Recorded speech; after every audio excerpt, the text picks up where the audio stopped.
अनुभाव। रस के अंग। रस के 4 अंग हैं: अस्थाई भाव, विभाव, अनुभाव, संचारी भाव। जिनमें से अस्थाई भाव विभाव के बारे में वीडियो चैनल पे अपलोड है, तो आज हम अनुभाव के बारे में जानकारी प्राप्त करेंगे। तो आइए देखते हैं। अनुभाव मनोगत भाव को व्यक्त करने वाले शारीरिक मानसिक चेष्टाएं या विकार अनुभाव कहलाती हैं। अनुभाव भावों के बाद उत्पन्न होते हैं, इसलिए इन्हें अनुभाव अर्थात भावों का अनुसरण करने वाला कहा जाता है। अनुभाव जो होता है वो भाव के उत्पन्न होने के बाद उत्पन्न होते हैं, यानी अस्थाई भाव जब पैदा हो जाते हैं उसके बाद अनुभाव उत्पन्न होते हैं। जैसे फॉर एग्जाम्पल के लिए क्रोध के उत्पन्न होने के बाद जो कार्य व्यक्ति करता है वह अनुभाव कहलाता है। दूसरा एग्जाम्पल, भयानक रस से भय की उत्पत्ति होती। भय की उत्पत्ति के बाद व्यक्ति की जो एक्टिविटी जो क्रियाएं होती हैं वह अनुभाव कहलाती हैं। कहने का मतलब है कि हमारे अंदर जो भाव उत्पन्न होते हैं, चाहे वो प्रेम का भाव हो, चाहे वो हास का भाव है, क्रोध हो, भय हो, जुगुप्सा, इन सभी भावों के उत्पन्न होने के बाद जो कार्य किए जाते हैं उसे अनुभाव कहा जाता है। आइए इसके बारे में डिटेल देख लेते हैं। जैसे एग्जाम्पल के लिए, कृष्ण के मन में सुदामा को देखकर शोक का भाव उत्पन्न या जागृत हुआ। सुदामा जी जब श्री कृष्ण के दरवाजे पर आए थे तो उनकी स्थिति को देखकर कृष्ण भगवान को बहुत दुख हुआ। शोक यानी बहुत दुख हुआ। उस दुख को, सुदामा के दुख को, सुदामा की दयनीय स्थिति को देखकर कृष्ण भगवान की आंखों से आंसू बहने लगे। यहाँ पे आंसू का बहना, जो आंखों से आंसू बहते हैं उसे अनुभाव कहते हैं। आंसू का बहना यहाँ पे अनुभाव है। इस एग्जाम्पल का डिटेल नीचे दिया गया है, तो आइए देख लेते हैं। कृष्ण के मन में सुदामा के प्रति या सुदामा को दयनीय स्थिति को देखकर जो दुख हुआ, तो यह एग्जाम्पल एक करुण रस है, यानी शोक वाला एग्जाम्पल है। तो उसमें अस्थाई भाव जो है वो शोक की उत्पत्ति हुई, दुख उत्पन्न हुआ है। तो यहाँ पे विभाव क्या है? विभाव यानी सुदामा की दयनीय स्थिति, जो पिछले वीडियो में हमने बताया कि विभाव क्या होता है। विभाव यानी कारण। कृष्ण के मन में दुख हुआ, लेकिन क्यों दुख हुआ? सुदामा की दयनीय स्थिति को देखकर। मेन कारण क्या था? सुदामा की दयनीय स्थिति। तो विभाव को कारण कहा जाता है। सुदामा की दयनीय स्थिति को देखकर कृष्ण के मन में दुख हुआ। जिसके मन में दुख होता है, जिसके मन में यानी कि वो आश्रयालंबन हो गया जिसके प्रति। तो यहाँ पे विषयालंबन क्या होंगे? सुदामा, क्योंकि दुख किसके प्रति हुआ? कृष्ण को, सुदामा के प्रति। तो आश्रय हुए कृष्ण और विषय हुए सुदामा।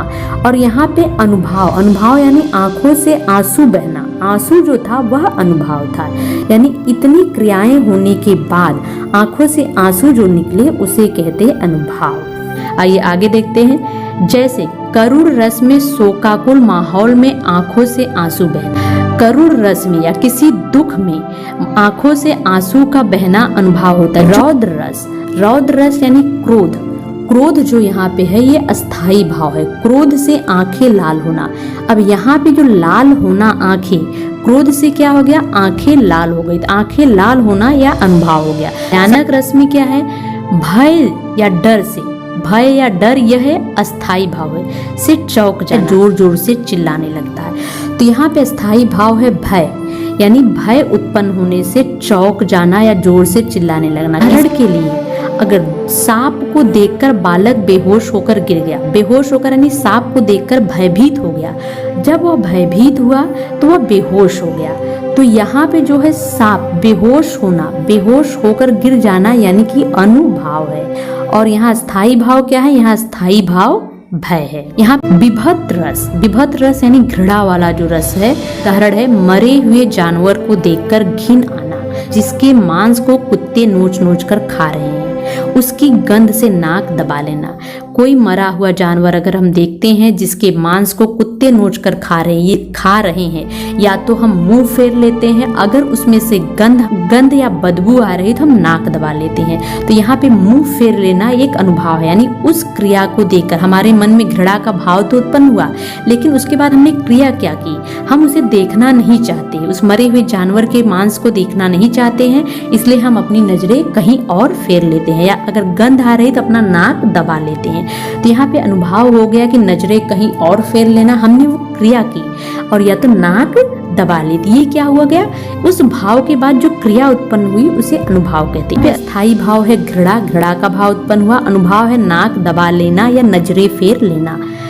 चौथा एग्जाम्पल है भक्ति रस। भक्ति रस में क्या होता है, भगवान की भक्ति में लीन होकर झूमना। भक्ति रस में कौन सा स्थायी भाव होता है, भगवत विषयक रति। भगवत विषयक रति यानी भगवान से प्रेम, भगवत विषयक रति और भगवान की भक्ति में लीन होकर झूमना जो होता है, जब इंसान झूमने लगता है या संगीत गाने लगता है, नाचने लगता है, तो यह अनुभाव होता है। यहाँ पे ध्यान देने वाली बात है, विभाव को कारण कहा जाता है। जो मैंने विभाव को कारण कहा जाता है, जो पिछले वीडियो में इसके बारे में डिटेल वीडियो चैनल पे अपलोड है। कारण यानी किस कारण से यह चीज उत्पन्न हुआ, उसे कहते हैं विभाव। और उसके बाद हमने उस पर क्या कार्य किए या हमारी क्या हरकतें हुई, क्या एक्टिविटी हुई, उसे कहते हैं अनुभाव।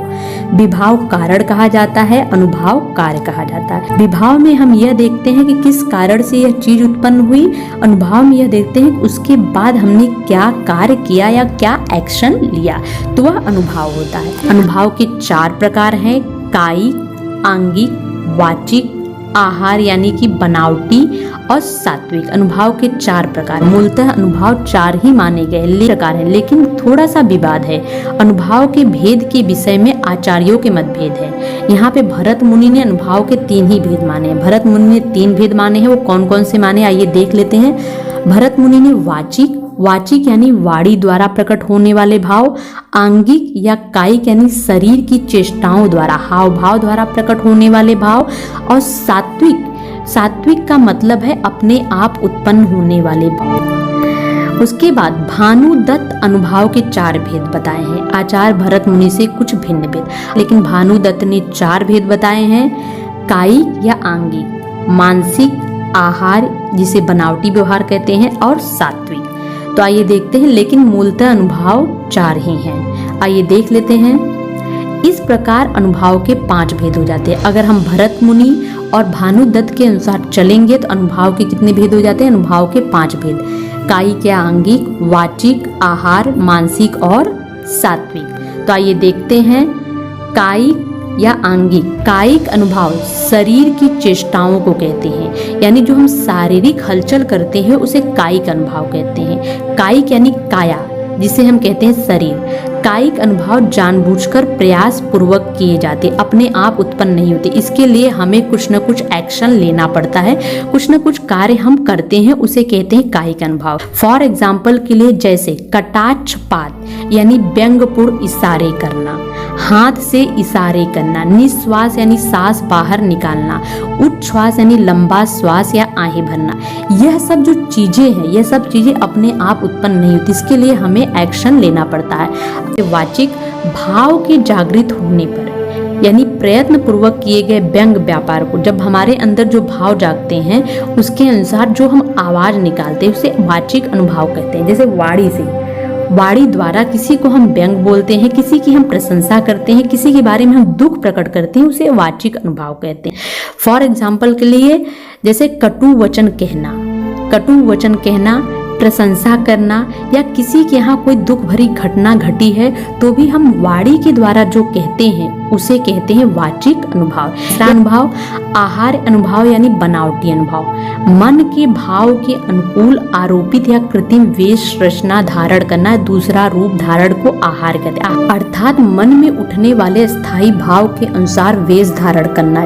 जैसे ही एक ही इंसान अलग अलग रूप धारण कर सकता है। जब उसे क्रोध आएगा तो क्रोध वाला रूप धारण करेगा, जब उसका मन खुश रहेगा या कोई कॉमेडी सीन देख रहा है उसे देखकर उसके मन में हंसी आएगी तो वह हंसने लगता है। एक ही इंसान, उसके अंदर क्रोध है तो वह किसी पे क्रोध होगा, या कोई हंसने वाली बात होगी तो वही इंसान हंसने लगेगा।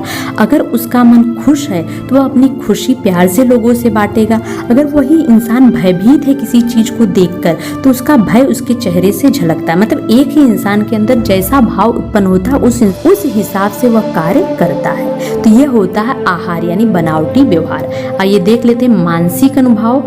मन की चेष्टाएं मानसिक अनुभाव कहलाती है, यानी मन की हरकतें अंतःकरण की भावना के अनुकूल मन में हर्ष विषाद आदि के उद्वेलन को मानसिक अनुभाव कहते हैं। उदाहरण जैसे कि खुशी, दुख, हर्ष, उल्लास, आनंद यानी मन की चेष्टाएं मानसिक अनुभव कहलाती है। हमारी अंतःकरण की भावना के अनुकूल मन में हर्ष और विषाद, अंतःकरण की जो मन की भावना होती है उसके अनुसार मन में खुशी और दुख उत्पन्न होते रहते, इसे मानसिक अनुभव कहते हैं। आइए देख लेते हैं सात्विक अनुभव। सात्विक का मतलब है अपने आप जो चीज उत्पन्न हो जाती है। अस्थाई भाव के जागृत होने पर शारीरिक चेष्टाएं स्वाभाविक रूप से उत्पन्न होती है, इसे सात्विक अनुभव कहते हैं। सात्विक अनुभव अपने आप ही उत्पन्न होते हैं, इसके लिए किसी प्रयत्न की आवश्यकता नहीं होती है और सात्विक अनुभव को रोका भी नहीं जा सकता। इसका गणना में 8 होते हैं, यानी सात्विक अनुभव की संख्या कितनी है? 8 है। आइए देख लेते हैं। अस्तम यानी शरीर की चेष्टा रुक जाना या शरीर में किसी भी प्रकार की हलचल न होना। इसके लिए हमें किसी प्रयत्न की जरूरत नहीं होती। अगर हमारे शरीर की चेष्टा रुक जाती है, शरीर में किसी भी प्रकार की हलचल या मूवमेंट नहीं है, तो इसके लिए इंसान को कोशिश की जरूरत नहीं होती, यह अपने आप ही उत्पन्न हो जाता है, यह अपने आप ही होता है, इसलिए इसे कहते हैं सात्विक अनुभव। दूसरा सात्विक अनुभव है स्वेद। स्वेद यानी पसीना आना। पसीना आने के लिए हमें कुछ करने की जरूरत नहीं। बहुत ज्यादा गर्मी है तो पसीना ऑटोमेटिक आपके शरीर में आता है। अगर आप मेहनत करके आते हो तो पसीना अपने आप आ जाता है, इसे कहते हैं सात्विक अनुभव, यानी हम पसीना आने से रोक नहीं सकते हैं। रोमांच यानी शरीर के रोए खड़े हो जाना। अगर हमारे शरीर के रोए खड़े, हम उसे बुलाते नहीं, हमारे शरीर के रोए, अगर हमें बहुत ज्यादा ठंडी लग रही तब भी खड़े हो जाते हैं। हम किसी चीज को देखकर डर गए तब भी हमारे शरीर के रोए खड़े हो जाते हैं और कभी कभी तो अपने आप ही खड़े हो जाते हैं। तो रोमांच यानी शरीर के रोए खड़े होना, इसके लिए बुलाने की हमें हरकतें करने की जरूरत नहीं होती है। चौथा है स्वर भंग यानी उच्चारण में अंतर। उच्चारण में अंतर यानी कि एक ही शब्द यानी एक ही वाक्य को बोलते समय हमारे उच्चारण में अंतर होता है। कभी कभी हम उस वाक्य को बहुत अच्छी तरह से कह देते हैं, कभी कभी हमारी जबान उस वाक्य को बोलते समय लड़खड़ा जाती है, उच्चारण में अंतर आ जाता। स्वर भंग यानी उच्चारण में अंतर। तो कंप यानी कांपना। विवर्णता वैवर्णता। वैवर्णता यानी रंगहीनता यानी चेहरे का रंग उड़ जाना, ये ऑटोमेटिक होता है। अश्रु यानी आंसू आना। कोई दुख भरी घटना हमने सुन ली, वो ऑटोमेटिक आंसू आ जाते हैं। अगर हम प्रलय यानी चेतना शून्य होना यानी बेहोश हो जाना, ये भी ऑटोमेटिक होता है। तो सात्विक अनुभव जो होते हैं, सात्विक अनुभव ऑटोमेटिक अनुभव होते हैं। शारीरिक चेष्टाएं स्वाभाविक रूप से उत्पन्न होती हैं, इसे रोका नहीं जा सकता। सात्विक अनुभव संख्या में 8 हैं। अस्तंभ, स्वेद, रोमांच, स्वरभंग, कंप, विवर्णता या वैवर्ण, अश्रु, सात्विक अनुभव की संख्या 8 है। तो आज के वीडियो में हमने यह जानकारी प्राप्त की कि अनुभव क्या होते हैं, अनुभव के कितने भेद हैं और आचार्य भरत मुनि के अनुसार कितनी संख्या है अनुभव की, भानुदत्त के अनुसार कितनी संख्या है अनुभव की। मूलतः अनुभव 4 हैं, लेकिन भरत मुनि और भानुदत्त के अनुसार मिलाकर अनुभवों की संख्या 5 हो गई है। एक अनुभव की परिभाषा, प्रत्येक अनुभव के उदाहरण इस वीडियो में हमने देखे। सात्विक अनुभव की कितनी संख्या है, आज के वीडियो में हमने अनुभव से संबंधित पूरी जानकारी प्राप्त। तो दोस्तों आज का टॉपिक यही खत्म होता है, फिर मिलेंगे नेक्स्ट वीडियो में नए टॉपिक के साथ। तब तक आप सभी खुश रहिए, हंसते रहिए, मुस्कुराते रहिए और आप सभी का बहुत बहुत धन्यवाद।